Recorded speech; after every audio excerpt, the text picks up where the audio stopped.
It's Sister Kristen, otherwise known as Misconduct, on Truth Shoot. And we are going to do a little comparison here.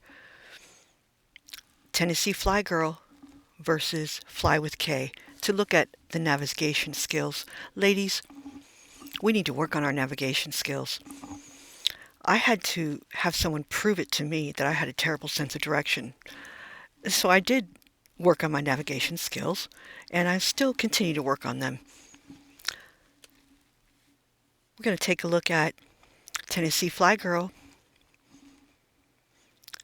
Jenny Blaylock. She died just 2 weeks ago in a plane crash with her dad. Rest in peace, Jenny.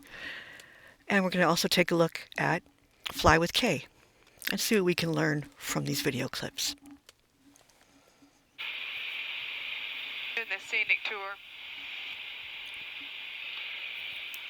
I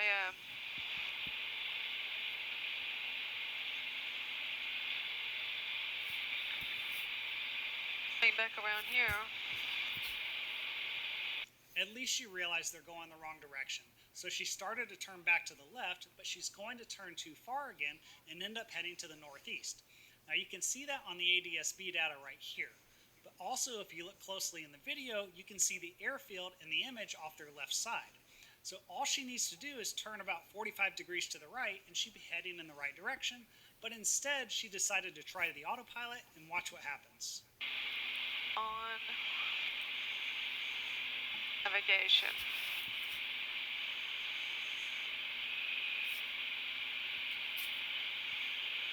See where it takes us.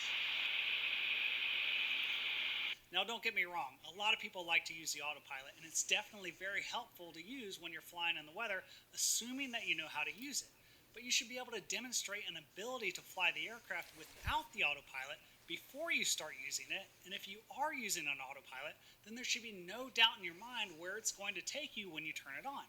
In full disclosure, it's my understanding that she did have some trouble with her autopilot in the early stages of using it and had to get it fixed. But the bottom line is that so far on this flight, instead of just looking outside and flying visually or flying a specific heading, she's very focused on the technology and fiddling around with her iPad. And the other thing I want to point out is that at least she and her dad are both wearing their restraints. I've debriefed too many mishaps where the pilot and others weren't wearing any restraints, or they were only wearing the lap belt, so at least she's got that part right. However, as you can see from the ADS-B data, her autopilot takes her in this turn to the right, and at some point she doesn't like what it's doing and she doesn't know where it's taking her, so she turns it off. But for some unknown reason, she keeps her right turn going until she's pointed back to the northwest, almost the exact opposite of where she wanted to go. Neither of them talk about the fact that they're literally almost flying over the runway that they just took off from. They're not clearing for traffic, and they haven't made any radio calls to let anyone else know that they haven't departed to the east like they said they're going to do. I'm not going to show you the rest of the video because it's just extremely frustrating to watch, and you can see what happens just by looking at the data as they end up doing a 360-degree turn to the west of the field, and then they fly north and then head back to the southwest before doing another 360-degree turn and then eventually heading off in the right direction.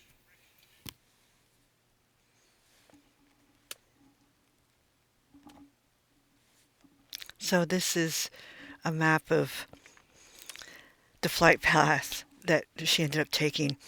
Go watch the pilot debrief for the full video breakdown of it.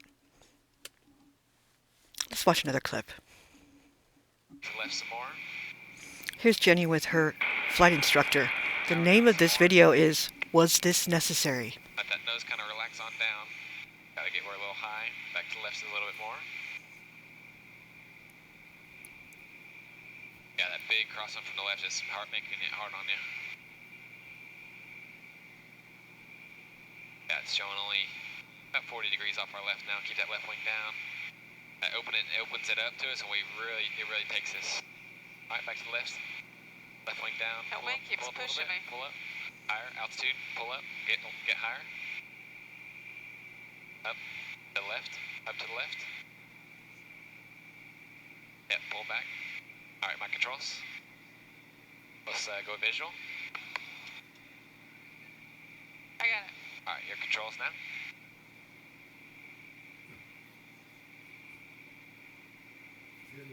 Sorry, the wind just took us at the last second there. Yeah.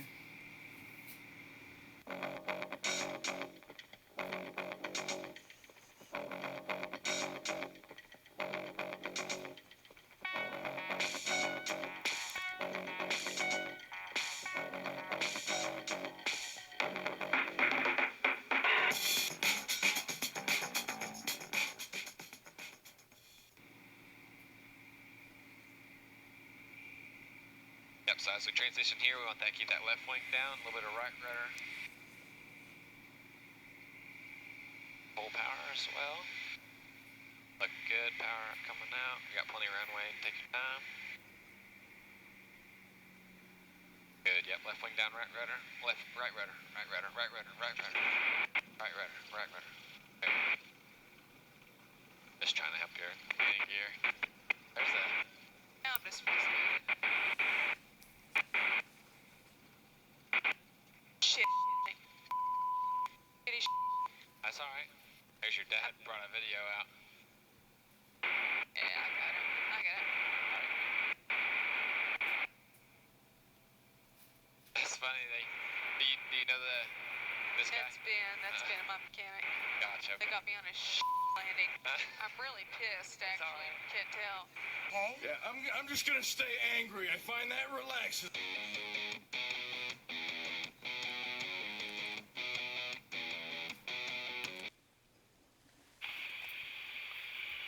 I turned this off accidentally. I don't know how to turn it back on. Hey guys, I laughed so hard over seeing myself accidentally turn off the 430 and not knowing how to turn it back on. I've never had that happen before. I didn't even know, obviously, how to turn it back on. I've never turned it off. So, anyway, I have died laughing at myself over that and my reaction to it.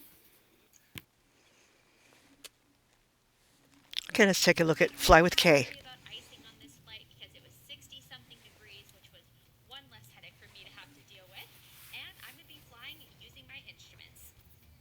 The reason why instrument flying is so important is you completely disregard how your body tells you you are sitting, how you are feeling. Sometimes you can be flying straight and level, and for whatever reason, the equilibrium gets messed up and you'll feel like you are in a straight up turn. Getting your instrument rating teaches you to ignore those feelings and fly based off of what your instruments are telling you. I also have some backups just to make sure everything is looking good. If you look closely on my windshield, you can see we went through a little bit of precipitation, but really not too bad at all. So far, the flight has been very enjoyable.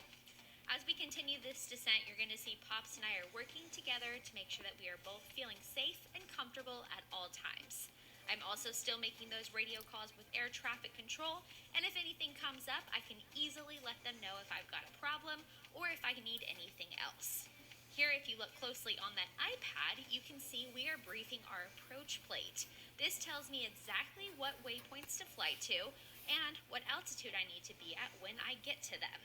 Here in just a minute, this is going to make you guys laugh, I'm sure. We are actually going to pop out of these clouds and we can actually see the runway. So at this time, I had a choice to make. Did I want to continue on the instrument approach, or did I want to cancel and try to go visual so I could turn directly towards the airport? I decided I would rather log the approach, and so you're going to see us turn the complete opposite direction to get into sequence to come into land. That's right, ladies and gentlemen, there was literally a line of airplanes waiting to come into land at this airport. And because of that, I got another 30 minutes of flight time. So, hey, you know what? I'm not complaining. We're going to listen to some tunes for a little bit, but I'll talk to you guys as we get closer. This is just an excellent example of someone who has studied and has improved her navigational skills, and her level of competence shows. And there are no bubbles, cracks, or leaks, so that is perfect. And Sugar Light Tower, Turkey 773, November, holding short 35. I'm now ready for departure. Thank you. 773, number 5 runway heading, maintain 2000, runway 35, clear for takeoff. Fly runway heading, climb maintain 2000, 35, clear for takeoff, 773, November. That's the 41 Yankee, runway 35, cleared options. 50 option, runway 35, hold. Finals clear. Runway's clear. Right, let's do do this thing.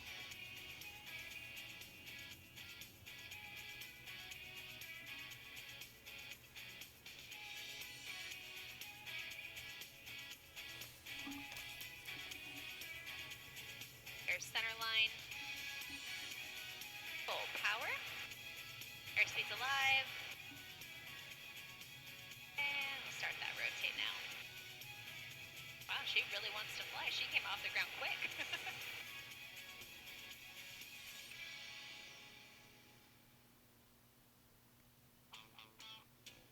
Got a little bit of wind this morning. Not too bad, not too bad.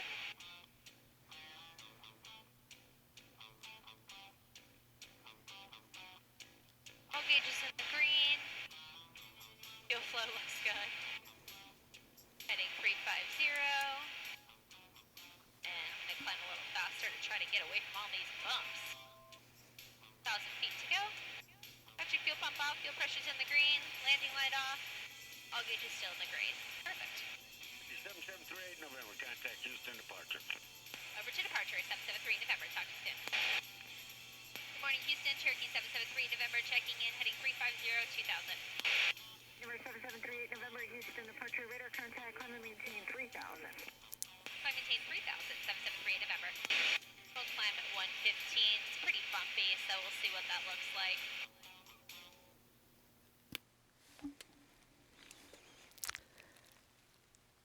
Well, this is a good lesson for us. We need to be able to recognize where we have a weakness in our performance.